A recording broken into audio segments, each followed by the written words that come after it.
Hey guys, welcome back to the channel. This is Ray with Shining Cards and Collectibles, and today I'm going over Card Party 2 in Orlando. It was at the Hilton, and it was a really good time, and just wanted to go over the pickups, kind of how it went, just a kind of a recap, if you will. So first, I'll start out shouting out the section like I try to do with all these recap videos. Shout out to JR for setting it all up. Really appreciate you, buddy. Evan, Sterling, special shout out to UAP who assisted and helped me all weekend. Really appreciated you at UAP. You did a lot for me. I can't thank you enough. Lord Pokesmoke, Adam, always nice to see you. Somehow we always end up vending together, and it's just a great time. So with that out of the way, I'll get into kind of how Card Party went and what I got from it, what I learned from it, and try to do the best I can to recap after several days. So I'll start with, I went up there Thursday night, got into our Airbnb. Shout out Benji for setting that all up. Really appreciate it. It was a really nice house, something like 8 or 9 dudes in a house, but it was large enough to accommodate us all, about 10 minutes away from the Hilton itself. It was really easy to transfer stuff back and forth. Try to do the best we could to pile onto 2 cars and just make the show, as best as we could for all of us. Shout out to anybody who purchased some stuff there, and I think I drank a few Gatorades. So thanks, I appreciate it. I didn't pay you back, and I'm probably not going to, but I appreciate it anyhow. So we'll get into what I brought. If you've seen earlier videos here, pickups, or what I kind of have, you know what I would have had at the show. It would have been similar to Orlando Collecticon. I did bring a little bit less sealed, and by a little bit, I mean a lot of it less, because I knew there was going to be some gentlemen there who had very low Japanese sealed box prices.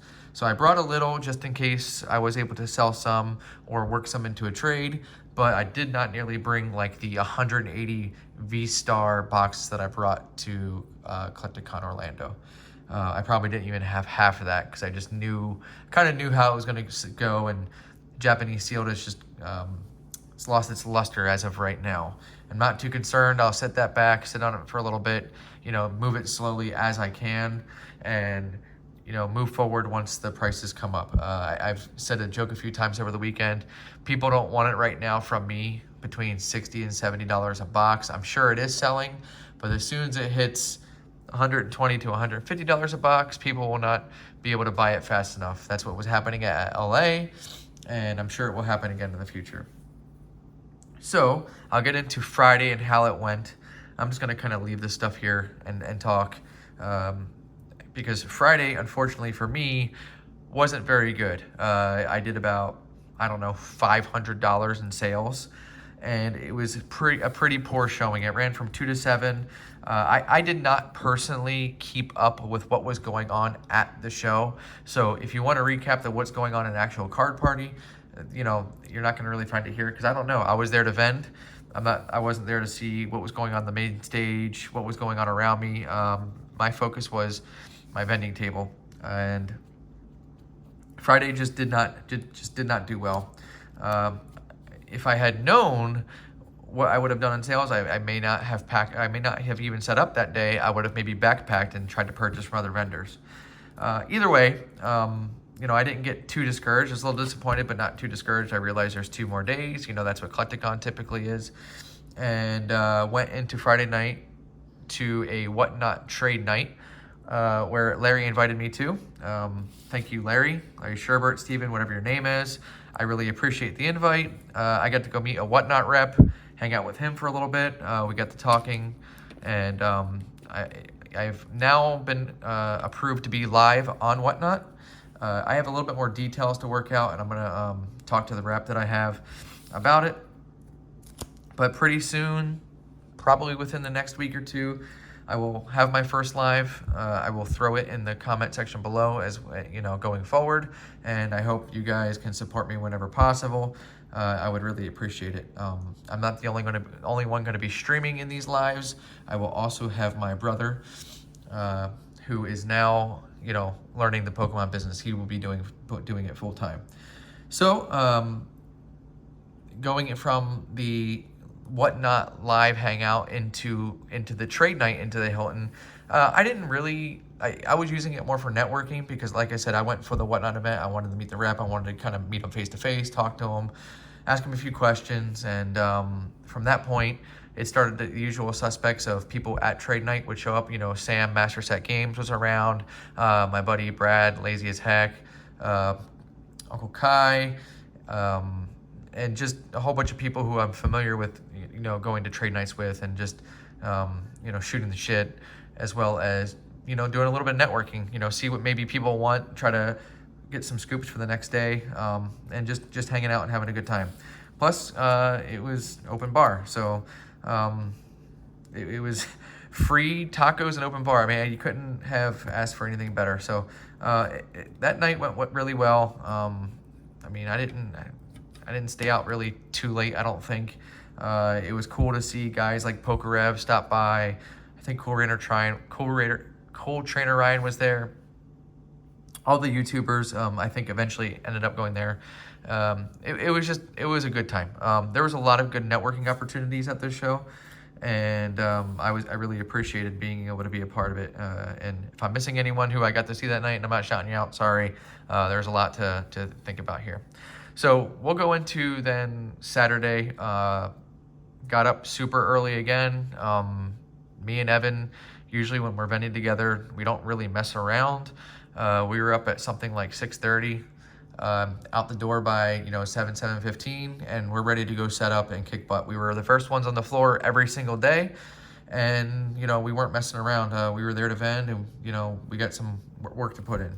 So Saturday, sales were a lot better. I forget the exact numbers I did, but it was probably pretty close to 10,000 in sales, and was much better. The trading wasn't as kind of crazy as what Orlando Collecticon was. I did get some good trades, but it wasn't kind of the every single person asking for it like Orlando Collecticon was. I swear, every person came up with their binder at the show, and it was pretty much relentless at Orlando Collecticon, which was good and bad. So Saturday obviously I already said it was a lot better in terms of overall sales, but what did I do in trades? What did I take in, right? So we'll start going over some pickups here. I will try to remember every single thing. Forgive me for not remembering every single thing, but you can kind of get a sense of what I'm able to grab throughout the show. So Saturday morning started off where first deal was something like 7:30, 8 o'clock in the morning. Guy caught me while I was setting up. He had 2 EV Hero boxes. I wanted these. I feel like these are a little bit low right now because of the reprint rumors. So I picked up a couple. Mostly it was just him trading for some slabs out of my case. I think he wanted some slabs for the show, and I wanted to take his sealed product and turn my slabs into those. So I ended up getting those, and he ended up purchasing a few other slabs. I forget what it was exactly of me. The deal ended up to where I was getting like $400 or $500 cash, those 2 EV boxes, and I ended up getting this off him as well. I know he got one of my Gengars, but he got a few raw arts, but a 151 booster bundle here, sealed. So I was able to get some. I wanted to get some more English product for the cases. I was hearing a lot of, I don't know how to read it, I don't want it type verbiage from a lot of the customers. So I was just trying to get in a little bit more English too. So of course I bought that, and no one ended up buying it, but that's fine. So I can remember a little kid coming up wanting to trade for an alt art. I forget which alt art it was, but I think it might have been a Gengar EX, but I ended up getting all of this off of him. Just some all these are WotC hollows. I thought it was a good trade for both of us because these hollows aren't in good shape, but there's a good amount of them. So I got all these WotC's hollow off of them, and I ended up with this as well in that stack. I think something like about $200 to $300 in value just raw in these. I have to look through all these still to see if there's anything that's gradable at all, but I doubt it. I don't think so from the look of them. They were all pretty, I don't want to say beat up, but just, I would say LP condition. So there's that. I thought it was a pretty good trade.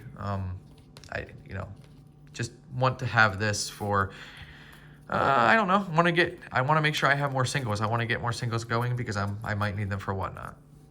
So we'll get into some other trades here. I think later in the day, a gentleman wanted my Tokyo DX box that I had in previous episodes of my YouTube channel here. But I saw this later in our negotiating. I tried to get all cash out of him. He just didn't have the cash, and he really wanted the Pikachu promos. He's a Pikachu collector, and that's actually one of the few Pikachu promos he didn't have was the Tokyo DX one. So he was really excited about doing it, just didn't quite have the cash. That's when he pulled out a few other Pikachu promos, which I'm forgetting the name of right now. And Larry happened to be next to me and said, hey, well, I'll buy those Pikachu promos off you for $100 cash each. And that'll give you the money to buy the Tokyo DX box as well as the trade. And I think I ended up with $400 or $500 in cash plus this pack for the Tokyo DX box. Larry ended up with a few Pikachus, and I'm not sure what I'm doing with this yet. I luckily was able to get this cheap enough to where I could sell it raw. I don't know if it's worth it for me to crack it and try to get the 10s out of the Japanese cards. The point is I wanted to have this because Worlds is coming up soon, and I believe Worlds packs are going to somewhat get a little hot again. I mean, I could be wrong, but I'm just going to bet that people are going to start having Worlds packs on their minds, and I wanted to have this available to them if that were the case. If not, I just crack it, and I got this low enough. I think I would do well, especially if the Japanese card, PSA 10, I want to say that the Japanese 2017 promo is in a, I don't know, $700, $800 probably by itself.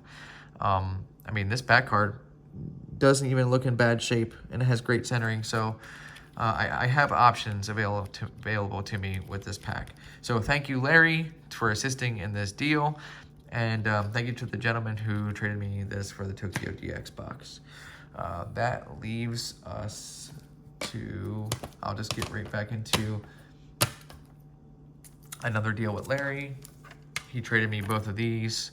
Yes, this is overpriced. Please don't judge me. I didn't want to sell this card, but I just threw it in the case and put a really high price on it so no one would offer on it pretty much. I typically will leave these cards in cases, but I just wanted to kind of just keep this. But hey, if someone wanted to give me double the price on it, I guess fine, whatever. But I love this card. I had it in English. I traded it to Larry, these two, for a banned Gengar PSA 10. The Sabrina's Gengar. I had the US version of this in a PSA 10 or English version. I was then able to sell the English version, which someone bought a little bit later for $4.75, and now I'm going to probably hold on to this one a little bit longer. I'd much rather have this much better looking card. I know I can't read it, but I think it's a great card.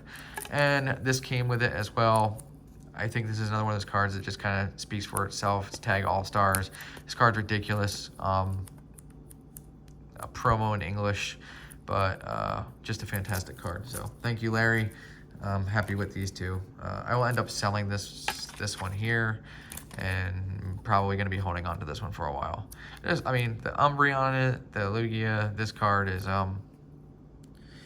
it's really nice. Okay, so that leads us into some other random slabs I picked up during the weekend. I don't know where some of these came from, but I picked them up through the life of the show. There you go. I'm gonna crack this out. I remember getting this one cheap enough that the kid just wanted to get rid of it. He said, I just don't want this stupid PSA 8. What would you offer on it? And I pretty much gave him, I think, raw price, because it'll be easier for me just to crack it out and sell it raw than a PSA 8.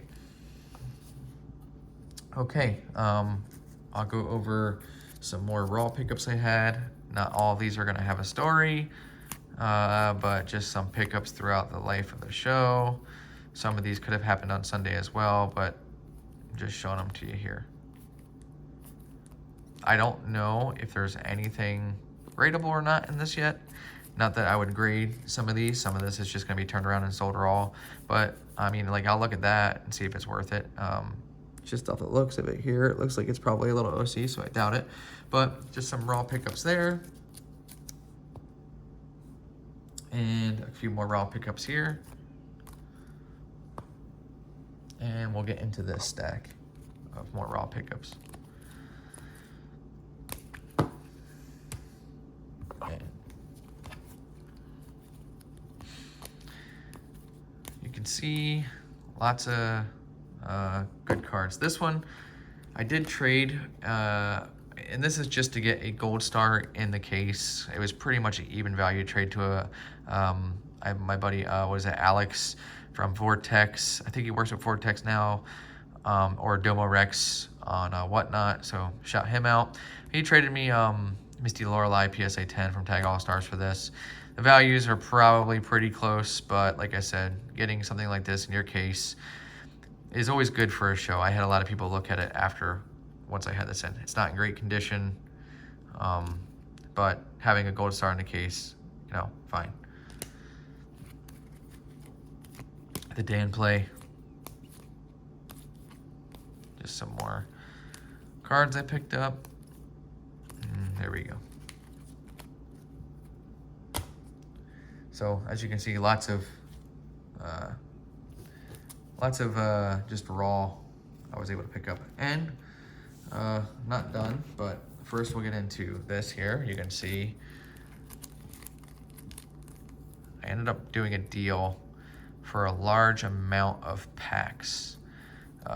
There was the Lantis Charizard V Celebrations box, the Tyranitar V Strikers tin, I think it is, as well as the Empoleon and the Dark Sylveon Celebrations. But a guy came up. I wanted Evolving Skies packs. I needed some more English in my case, and he offered them to me at a rate of about $35 per box and per tin.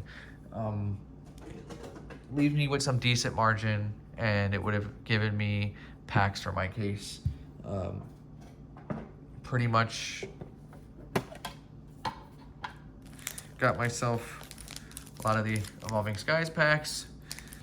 I ended up not actually selling any, which is funny, but doesn't matter. Evolving Skies is always going to do well. So that comes with mostly Evolving Skies, Fusion Strike, Celebrations I got a lot of, as well as some Chilling Reign. So not mad to get any of those Sword and Shield packs added to the case and for future sales. I think there was 28 or 29 total tins and boxes I bought. It came to like $900 in boxes. So just, you know, a decent deal, nothing crazy. I mean, it wasn't like a scammy type deal, but we both got some nice value. Got a sweet EX Holland Phantoms deck box from Rainbow, which will go into her deal later. She added this in a little bit later, but just wanted to show this off. I'll keep this here now because it's really cool. Earlier in the show, I had a gentleman come up, and I forget his name, I apologize, but he wanted my Pikachu 15th anniversary PSA 10 promo. That card started to kind of wear on me a little bit. Wasn't really, it kind of went down in value, and I was looking to trade out of it. I didn't think anybody would buy it for what I actually wanted to sell it for, but I've always wanted to kind of trade out of it for something cool or get, you know, as much cash as I could. In this case, he came up to me closer to the, I don't know, middle of the day Sunday, and he had a Flareon from the lottery campaign in Japan. He was saying it was 1 of 1,000, but he was actually inaccurate. It's 1 of 3,000, and that's still okay. I realized that this card is massively printed as a promo, and I think it's in Thai, and yada, yada, yada. I don't care. And this card was printed in Japan, and there's only 3,000 of them in the Japanese language. So I think it's really, really cool. The art is fantastic. I traded the Pikachu 15th anniversary as well as 2 Gengars for this, and I don't think this is something that I'll probably move anytime soon. I want to see what it does over time. It's just still limited. Even though there's tons of printings of this art, this one is still limited. I just thought it was really cool to have, and it's certainly much more limited probably than the 15th anniversary Pikachu that I have. I can still buy boxes of those at about the price of what this is worth. So whatever. If I made a bad trade, let me know in the comments below. But I don't know. I'd rather have this, in my opinion. Both are great cards, by the way. I mean, they're both awesome cards, but I think I'd rather have this. That dude, I mean, he got 2 great cards too, or 3 great cards as well. All of those don't have the limited print numbers as what this does. So it's just cool to have something that there's only a certain amount number of. I know there's other printings of it, but still really cool. Final deal would be with Rainbow, who also threw it in this box. But at the end of the day, she had a whole bunch of leftover near mint to near mint plus e-reader rares. I don't know if you get a chance to get a whole bunch of non-holo e-reader rares added to your stack of cards. I think you should probably take it. I mean, all these cards are going to be cards that she opened up herself. They're all really clean, although that one has a little white speck, but these are all pretty much pack fresh cards. Some of them aren't crazy valuable, but they're all cool artwork. Aquapolis, Skyridge, Expedition cards. So figured I'd take a minute and go through all these. Thank you, Rainbow. I appreciate the deal. I think we both got a nice fair deal for this, and looking forward to see if I can actually look through some of these and grade them. I love this Crobat, Houndoom, Venusaur, Raichu. And it's not done.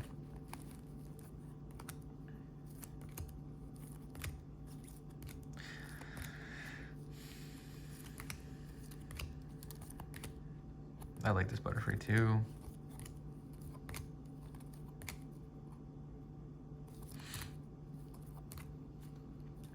Two different Executors.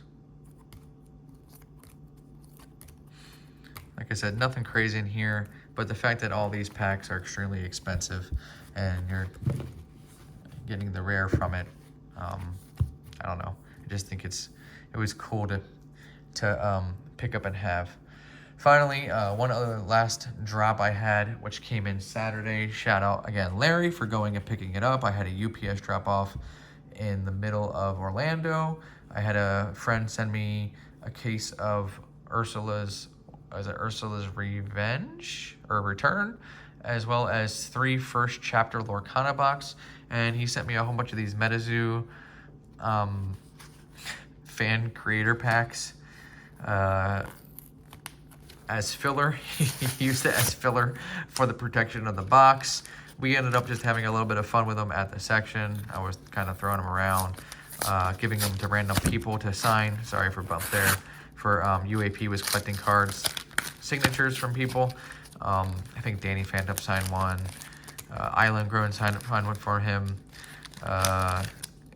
Just, having fun with this product because, it's essentially kind of worthless. But I'll open one up right now for the hell of it because I don't care. And I'll continue to talk about the rest of the show. So, like I said, Saturday was pretty decent. Went out with the crew for post-dinner and had some Mexican food. That ended up running super, super late because, the Mexican place was just jam-packed. So, yeah, we pretty much stayed there till like 11, I think it was. And I was like toast after that. I mean, these were some of the longest days I've had at a convention. Up at like 6:30, and we didn't end until like 7, something like that. They were really long days. I was pretty dead. So I was toast after that. We went back, hung out in the hot tub, which was really sweet. Like 8 guys in a hot tub was awesome. Talked about the show, talked about how we did, what we could do to improve, and then went back Sunday and did the same thing again. It ended a little bit shorter. Sunday was decent as well. That's when some of the last deals came through. Like, for example, the Flareon happened actually on Sunday. And, yeah, it was a good time. So, with that said, I'll leave this here, create the thumbnail with it, and wanted to say thanks for watching. Let me know if you have any questions. The next one will be Collecticon Charlotte. we already have sections filled for it. And I'll leave this here since Swami decided he was going to have this sent in. And I think it's actually kind of hilarious. If I'm missing anyone for a shout out, I'm sorry. There is a whole lot more people. I'll say at the end, special shout out once again, Stone. Thanks for bringing bagels and feeding us on Saturday. We really appreciate it. Wanted to make sure I get your name in here. And Connor for coming by. It was awesome seeing you. And everyone else who I'm missing, I'm sorry. It was a good show. It was worth going to. Card Party has a different overall feel and the vibe, as the kids say these days, than Eclecticon, but it was different in a good way and a lot of fun. So here's the recap.